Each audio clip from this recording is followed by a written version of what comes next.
మహబూబాబాద్ లో ఈరోజు గిరిజన రైతు మహాధర్నా పేరిట బీఆర్ఎస్ పార్టీ ఓ కార్యక్రమాన్ని పిలిపించింది. అయితే ఈరోజు మరి కాసేపట్ల మహబూబాబాద్ చేరుకోబోతున్నారు కేటీఆర్. అయితే కేటీఆర్ టూర్ లో హై టెన్షన్ నెలకొంది. మహాధర్నా నేపథ్యంలో ఏర్పాటు చేసినటువంటి ఈ ధర్నా కార్యక్రమానికి సంబంధించి బీఆర్ఎస్ నేతలు ఫ్లెక్సీలు ఏర్పాటు చేస్తే ఆ ఫ్లెక్సీలను చింపేశారన్నటువంటి ప్రజలు, ఇతర ఈ పార్టీ నాయకులు. సో మొత్తం మీద 1000 మందితో మాత్రమే ఇక్కడ కార్యక్రమం నిర్వహించుకోవాలని చెప్పి హైకోర్టు తేల్చి చెప్పింది. మొదట ఈ కార్యక్రమానికి అడ్డుకున్నారు పోలీసులు. అడ్డుకోవడంతో ఎటువంటి పర్మిషన్స్ కూడా ఇవ్వలేమని తేల్చి చెప్పారు. దాంతో హైకోర్టును ఆశ్రయించింది బీఆర్ఎస్ పార్టీ. హైకోర్టులో బీఆర్ఎస్ పార్టీకి కొంత గుడ్ న్యూస్ అని చెప్పొచ్చు. 1000 మందితో నిర్వహించుకోండి, అంతకు మించి ఉంటే కనుక పర్మిషన్స్ ఉండవన్నట్టుగా హైకోర్టు తేల్చి చెప్పింది. దీంతో 1000 మందితో నిర్వహించేందుకు సిద్ధమయ్యారు బీఆర్ఎస్ పార్టీ నాయకులు. ఈ ధర్నా నిర్వహించేందుకు ఇప్పటికే కేటీఆర్ అక్కడికి బయలుదేరారు. 2 రోజుల నుంచి కూడా అక్కడ ఈ ధర్నా కార్యక్రమం ఉండబోతుంది తెలిసిన తర్వాత పెద్ద ఎత్తున ఆందోళన రేకెత్తిస్తున్నాయి. గో బ్యాక్ కేటీఆర్ అంటూ చాలామంది హెచ్చరిస్తున్నారు. అసలు మీరు వచ్చే ముందు మాకు ఇక్కడ మీరు గత 10 ఏళ్లలో ఏం చేశారో చెప్పి రావాలని మరికొంతమంది డిమాండ్ చేస్తున్నారు. మొత్తం మీద గిరిజన రైతు మహాధర్నా ఉత్కంఠ రేపుతోంది. అసలు ఏం జరుగుతుందో ఏం జరగబోతుందో అనే రకంగా అనేక మంది కూడా చర్చించుకుంటున్నారు. ఎందుకంటే పోలీసులు కూడా కొంత కోర్టు అనుమతి ఉంది కాబట్టి మీరు చేసుకోవచ్చు అని చెప్పినప్పటికీ పోలీసు బందోబస్తు మాత్రం అక్కడ కనిపించలేదంటూ కూడా తెలుస్తోంది. కేవలం సాదాసీదాగా ఒకరిద్దరు పోలీస్ కానిస్టేబుల్ ఉన్నారు తప్ప ఊహించిన స్థాయిలో పోలీస్ బందోబస్తు అయితే లేదు.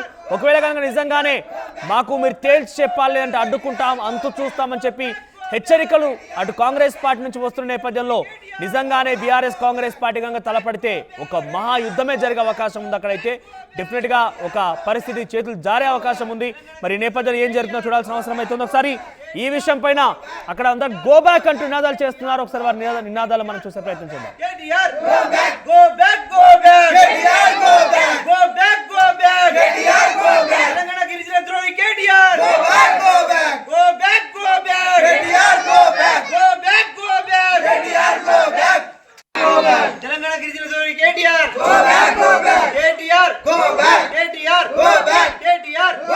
కేటీఆర్ అంటూ మాట్లాడుతున్నారు. వారు గో బ్యాక్ అంటూ నినాదాలు చేస్తున్నారు. ఎట్టి పరిస్థితుల్లో కూడా కేటీఆర్ ని రానిచ్చే ప్రసక్తే లేదంటూ హెచ్చరిస్తున్నారు. అయితే ఈ విషయం పైన Dornakal MLA doctor Ramachandra Naik react అయ్యారు. ఆయన కేటీఆర్ ని గో బ్యాక్ అనడమే కాకుండా కొన్ని సవాళ్లు కూడా చేశారు. అవేంటో చూద్దాం.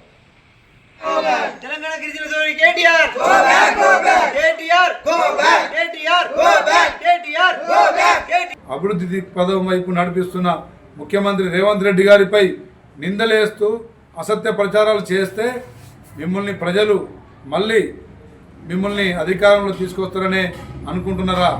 ఖబర్దార్ టీఆర్ఎస్, కేటీఆర్, టీఆర్ఎస్ గిరిజన నాయకులారా, మీరు 10 సంవత్సరాలు గిరిజన ప్రజలు, ముఖ్యంగా గిరిజన యువతకు ఉపాధి ఉద్యోగాలు కల్పించగా, రిజర్వేషన్లు 10 సంవత్సరాలు కల్పించగా, కేవలం ఎన్నికల కోసం బర్రె పిల్లలు, చేప పిల్లలు, మీరు గొర్రె పిల్లలు, హరితహారాలు అనుకుంటూ ప్రజా సొమ్మును కాజేసి మరి అధికార దాహంతో మీరు కేసీఆర్, కేటీఆర్ మోచేయి నీళ్లు తాగుతూ ఈరోజు మహబూబాద్ గిరిజనులను మీరు అమాయకులు అనుకుంటున్నారా? తప్పకుండా మీకు కర్రు కాల్చి మరొకసారి వాదలు పట్టే రోజులు దగ్గరలో ఉన్నాయి. మీ పార్టీ నామరూపాలు లేకుండా మరి అడ్రస్ గల్లంతయ్యే రోజులు దగ్గర ఉన్నాయి అని తెలిసి మహబూబాద్కి ఉమ్మడి ఖమ్మం, ఉమ్మడి వరంగల్, ఉమ్మడి నల్లగొండల నుంచి సుదూర ప్రాంతాల నుంచి మీరు ప్రజల్ని తీసుకొచ్చి మహబూబాద్లో బలం చూపించుకుందామనుకుంటే అది మీ అమాయకత్వం, మీ మూర్ఖత్వం అని చెప్పి తెలియజేస్తా ఉన్నా. మీకు దమ్ము ధైర్యం ఉంటే, మీలో చీమునెత్తులు ఉంటే మీరు స్థానికంగా డోర్నకల్ మహబూబాద్ ప్రజల్ని తరలించండి, చూద్దాం మీ దమ్మేందో. మీరు ఎక్కడి నుంచో జనాలను తీసుకొచ్చి మరి వేరే జిల్లాల నుంచి మీరు జనాలను తరలించి మహబూబాద్లో మీ బలం ఉందని చూపించుకుందామనే కుట్రను తప్పకుండా ప్రజలే గమనిస్తారు, ప్రజలే మీకు బుద్ధి చెప్తారని చెప్పి తెలియజేస్తారు. సో గిరిజనులు ఏమాత్రం కూడా కేటీఆర్ చెప్పేటువంటి మాటల్ని యాక్సెప్ట్ చేయడం లేదు. కేటీఆర్కి ఏమాత్రం కూడా నైతికత లేదు. గత 10 ఏళ్ల పరిపాలనలో 10% రిజర్వేషన్ల పేరిట గిరిజనులని అనేక రకాల నయవంచన గురి చేసి ఏ ఉద్యోగం ఇవ్వకుండా గొర్రెలు బర్రెలు అని చెప్పినటువంటి కేటీఆర్కి ఇక్కడ ఏ రకంగా నైతికత ఉంది అంటూ ఎమ్మెల్యే రామచంద్ర నాయక్ డిమాండ్ చేస్తూనే హెచ్చరిస్తూనే మరోవైపుగా సుదూర ప్రాంతాల నుంచి ఇతర జిల్లాల నుంచి తరలించిన కారు దమ్ముంటే మహబూబాబాద్ నుంచి గిరిజనులు తీసుకువెళ్ళండి ఆ ధర్నాకి అని చెప్తున్నారు ఆయన. సో చాలా ఒక రకంగా చూడాలంటే సవాల్ చేస్తున్నారు, దమ్ముంటే తేల్చుకుందామంటేగానే మాట్లాడుతున్నారు. ఈ పరిస్థితుల నేపథ్యంలో ప్రజెంట్ మహబూబాబాద్ ఎటువంటి సిచ్యువేషన్ ఉంది మా ప్రతినిధి వెంకటరత్నం అందిస్తారు మరింత సమాచారం.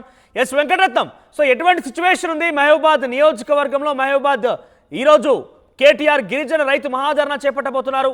సో కోర్టు పర్మిషన్స్ అయితే వచ్చాయి, 1000 మందితో మాత్రమే వాళ్ళకి ఈ ధర్నాని సభ చేసుకునే అర్హత ఉంది, అనుమతి ఉంది. సో ఏ రకంగా ఉంది, ఏ రకంగా జన సమీకరణ జరుగుతోంది, ముఖ్యంగా అక్కడ పోలీసులు ఏ రకంగా బందోబస్తు నిర్వహిస్తున్నారు? అయితే మొన్న మహాధర్నాకు పిలుపునిచ్చినటువంటి నేపథ్యంలో అక్కడ ఉన్నటువంటి కాంగ్రెస్ నేతల హెచ్చరికల నేపథ్యంలో బీఆర్ఎస్ పార్టీ ఇక్కడ హైకోర్టును ఆశ్రయించింది. ఈ నేపథ్యంలో హైకోర్టు కూడా కొంత అనుమతినిచ్చింది. ఎందుకంటే 25వ తారీఖు అంటే ఈ రోజు సోమవారం రోజు పరిమిత సంఖ్యలో అంటే 1000 మందికి మించకుండా సభ నిర్వహించి తీరుకోవచ్చు అన్నటువంటి ఒక సూచనలు కూడా చేసింది. దీన్ని దృష్టిలో పెట్టుకుని బీఆర్ఎస్ నేతల్లో ఉన్నటువంటి అసంతృప్తి కొద్దిగా తొలగి ఈ రోజు మాత్రం కొద్దిగా ఉత్సాహమైనటువంటి వాతావరణం నిర్వహించుకోవడానికి తలపెట్టిండ్రు. దీనికి పోలీసులు కూడా సహకరించినటువంటి పరిస్థితి. ఎందుకంటే హైకోర్టు ఉత్తర్వులు ఇచ్చిన తర్వాత ఖచ్చితంగా విధిలేని పరిస్థితుల్లో పోలీసులు సపోర్ట్ చేసి తీరాల్సినటువంటి పరిస్థితి నెలకొంది.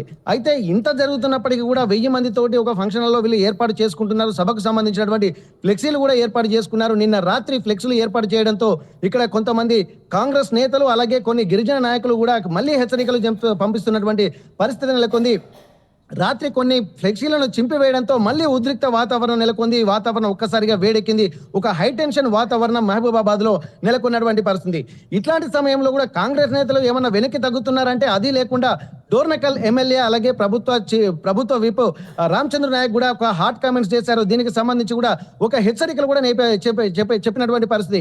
ఇప్పటి వరకు 10 ఏళ్లలో బీఆర్ఎస్ పాలనలో గిరిజన అలాగే బడుగు బలహీన వర్గాలు వెనుకబడిపోయారు. ఎట్లాంటి నైతికత ఉందని చెప్పి వీళ్ళు ఒక మహాధర్నాకు పిలుపునిచ్చారనేటువంటి ఒక సూచనలు కూడా చేస్తున్నారు. కొన్ని ప్రశ్నలు కూడా సంధిస్తున్నటువంటి పరిస్థితి అయితే నెలకొంది. అయితే ఇప్పటి వరకు 10 ఏళ్ల పాలనలో బీఆర్ఎస్ చేసినటువంటి అన్యాయాల్ని అక్రమాల్ని కట్టడి చేయడంలో భాగంగానే కాంగ్రెస్ ప్రభుత్వం వచ్చిన తర్వాత ఒక సర్వతోముఖ అభివృద్ధి కోసం ప్రతి ఒక్క డిపార్ట్మెంట్ ని కూడా డెవలప్మెంట్ చేసుకుంటూ అన్ని వర్గాలకు సమన్వయం చేసే విధంగా సీఎం రేవంత్ రెడ్డి ప్రయత్నిస్తున్నారు. దానికి సంబంధించి సపోర్ట్ చేయాల్సింది పోయి ఇంకా విమర్శించడం దేనికన్నటువంటి ఒక హాట్ వ్యాఖ్యలు చేస్తూ బీఆర్ఎస్ పార్టీ యొక్క పనితీరును 10 ఏళ్ల పాలనను ఎండగట్టేటువంటి ప్రయత్నం చేశారు. మీరు ఈ మహాధర్నా నిర్వహించడానికి ఎలాంటి నైతికత కూడా లేదన్నటువంటి ఒక హాట్ కామెంట్స్ కూడా చేసినటువంటి పరిస్థితి.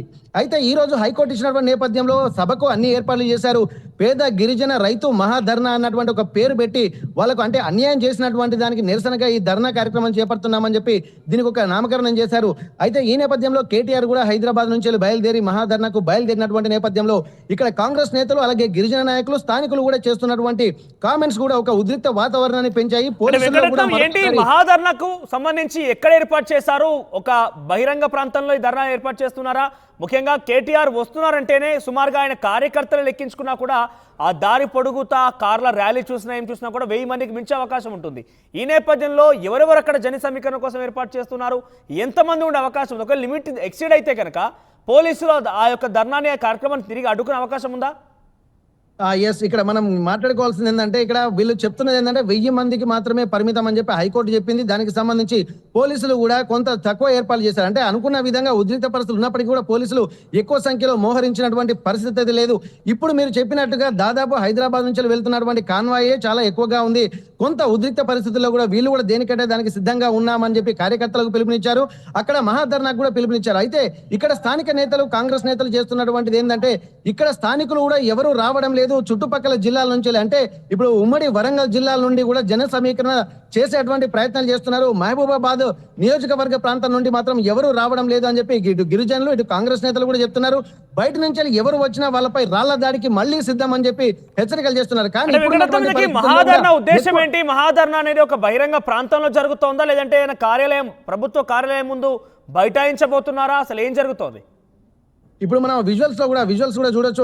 ఒక ఫంక్షన్ హాల్లో మాత్రం అంటే ఎక్కువగా బయట బహిరంగంగా అంటే కూడా ఎక్కువ ప్లేస్ ఉండేటువంటి అవకాశం ఉంటుంది. కాబట్టి ఒక చిన్న గ్రౌండ్ అంటే ఒక ఫంక్షన్ హాల్ లాంటి ప్రాంతంలో కూడా ఏర్పాటు చేశారు. దీనికి సంబంధించి పూర్తి ఏర్పాట్లు కూడా చేశారు. 1000 మందికి అన్నట్టే ఉంది, కానీ అక్కడ ఎక్కువ మంది కూడా వచ్చేటువంటి అవకాశం కూడా ఉంది. ఒకవేళ ఎక్కువ మంది వస్తే పోలీసులు ఏం చేస్తారన్నది కూడా చూడాలి. ఎందుకంటే పోలీసుల తీరు కూడా కొంత అసందిగ్ధంగానే ఉంది. ఎందుకంటే ఇక్కడ వాళ్ళు ఇక్కడ దాదాపు మీటింగ్ కూడా అన్ని ఏర్పాట్లు చేస్తున్నామని చెప్తూనే ఉన్నారు. కాంగ్రెస్ నేతలకు కూడా హెచ్చరికలు చేశారు. ఎందుకంటే హైకోర్టు ఇచ్చినటువంటి నేపథ్యంలో ఖచ్చితంగా సభ వాళ్ళు నిర్వహించుకోవచ్చు, మేము కూడా దానికి ప్రొటెక్ట్ ఇవ్వాల్సినటువంటి అవసరం ఉంది. అధికారంలో ఎవరున్నా కానీ ధర్నాను ఎవరు చెడగొట్టినా, ధర్నాకు ఎవరు అభ్యంతరాలు ప్లస్ అడ్డంకులు సృష్టించినా కానీ వాళ్ళపై ఖచ్చితంగా కేసులు నమోదు చేస్తామని చెప్పి కూడా పోలీసులు కూడా ఇటు కాంగ్రెస్ నేతలను ఎవరైతే హెచ్చరికలు చేస్తున్నారో వారికి కూడా పరోక్షంగా హెచ్చరికలు చేసి నిన్న రాత్రి కూడా వాళ్ళకు సందేశం కూడా పంపించినటువంటి పరిస్థితి అయితే అనుకుంది. అయినప్పటికీ కూడా కాంగ్రెస్ నేతలు మాత్రం ఎక్కడా వెనక్కి తగ్గడం లేదు. ధర్నాను అడ్డుకొని తీరుతామని చెప్పి అంటున్నారు. ఎందుకంటే ఒక పాజిటివ్ ఎన్వైరన్మెంట్ లో కాంగ్రెస్ ప్రభుత్వం వెళ్తున్నప్పుడు ఈ నేపథ్యంలో మళ్ళీ అధికారం కోసం ఇక్కడ బీఆర్ఎస్ నేతలు ప్రయత్నం చేస్తున్నారు. అధికార దాహంతో ఉన్నారు. అధికారంలో ఉన్నప్పుడు ఏం చేయలేదు, కానీ మళ్ళీ అధికార దాహంతో అధికారం కోల్పోయేసరికి వాళ్ళు ఉండలేకపోతున్నారు అన్నటువంటి హాట్ కామెంట్స్ కూడా చేస్తున్నారు. అందులో భాగంగానే ప్రజల్ని రెచ్చగొట్టి ప్రశాంత వాతావరణాన్ని చెడగొడుతున్నారు అన్నటువంటి ఒక భావన కాంగ్రెస్ నేతలు కూడా ఏర్పాటు చేస్తున్నారు. దానికి సంబంధించి కూడా బహిరంగంగానే విమర్శిస్తున్నటువంటి పరిస్థితి. అయితే వీటన్నిటిని దృష్టిలో పెట్టుకొని ఈ రోజు మరికొద్ది సేపట్లో దాదాపు జరగబోయేటువంటి బహిరంగ సభకు కూడా గతంలో మహబూబాద్ ఎమ్మెల్యేగా పనిచేసినటువంటి శంకర్ నాయక్ సంబంధించి కొన్ని భూ కబ్జాలు చేశారు ఆయన. ఆ భూ కబ్జాల్లో ఏకంగా అక్కడ ఆరోపణలు చేసినటువంటి బాధితులు చూస్తే గనక కేసీఆర్ల హస్తం కూడా ఉంది. ఆ రోజు మేము శంకర్ నాయక్ ఈ రకంగా చేస్తున్నాడని చెప్పి పలుమార్లు మీ దగ్గరికి వచ్చి చెప్పినా మొరబెట్టుకున్న కనీసం మా గురించి పట్టించుకున్న పాపాన పోలేదు. ఇప్పుడు ఏ రకంగా వస్తారో రండి చూసుకుందాం, మీ యొక్క అడ్డుకుంటామని చెప్పినటువంటి ఆ రైతులని కానివ్వండి, ఆ బాధితుల్ని కానివ్వండి, ఎలా చూడాలి ఇప్పుడు వారు నిజంగా అడ్డుకుంటే కనుక ఎటువంటి పరిస్థితి తలెత్తే అవకాశం ఉంది? ఇప్పటి వరకు మీరు చెప్పినట్టు మాజీ ఎమ్మెల్యే శంకర్ నాయక్ మహబూబాద్ ఎవరైతున్నారో అతని మీద ఇప్పటికీ భూ కబ్జాల ఆరోపణలు కూడా చాలా వచ్చాయి. గతంలో కూడా ఇది అధికారుల దృష్టికి కూడా వెళ్ళింది. ఎందుకంటే స్థానికంగా ఉన్నటువంటి బీఆర్ఎస్ జిల్లా అధ్యక్షుడికి అలాగే ఎమ్మెల్యేకి కూడా గతంలో పడలేదు. బహిరంగంగానే విమర్శలు జరిగినాయి. వీరిద్దరి మధ్య కూడా ఒక సయోధ్య కూడా లేదు. కానీ ఇప్పుడు మాత్రం కలిసి పనిచేసేటువంటి పరిస్థితులు కనిపిస్తున్నాయి. కానీ భూ కబ్జాల ఆరోపణల నేపథ్యంలో గత 2 రోజుల క్రితం కూడా హనుమకొండలో కూడా మాజీ ఎమ్మెల్యే శంకర్ నాయక్ దాదాపు 500 గజాల భూమిని కూడా కబ్జా చేశారన్నటువంటి విషయాలు కూడా వెలుగులోకి వచ్చాయి. ఇది కూడా మీడియాలో వెళ్తున్నటువంటి పరిస్థితి. ఈ నేపథ్యంలో కొంత స్థానికంగా కూడా మాజీ ఎమ్మెల్యే శంకర్ నాయక్ కూడా వ్యతిరేకత వ్యక్తం అవుతున్నప్పటికీ కూడా స్థానికులు ఎవరు కూడా ఈ మీటింగ్ కు హాజరు కావడం లేదని చెప్పి ఇటు గిరిజనులు అలాగే స్థానిక ఉన్నటువంటి మహబూబాబాద్ జిల్లా వాసులు కూడా బహిరంగంగా కొన్ని సమావేశాలు పెట్టి కూడా చెప్తున్నటువంటి పరిస్థితి. అయితే ఈ నేపథ్యంలో అతనికి సపోర్ట్ అనేది ఉంచి పక్కన వస్తే బయట జిల్లాల నుంచి కార్యకర్తల్ని తరలిస్తున్నారు అన్నటువంటి ఒక ఆలోచనలు కూడా చేస్తున్నారు.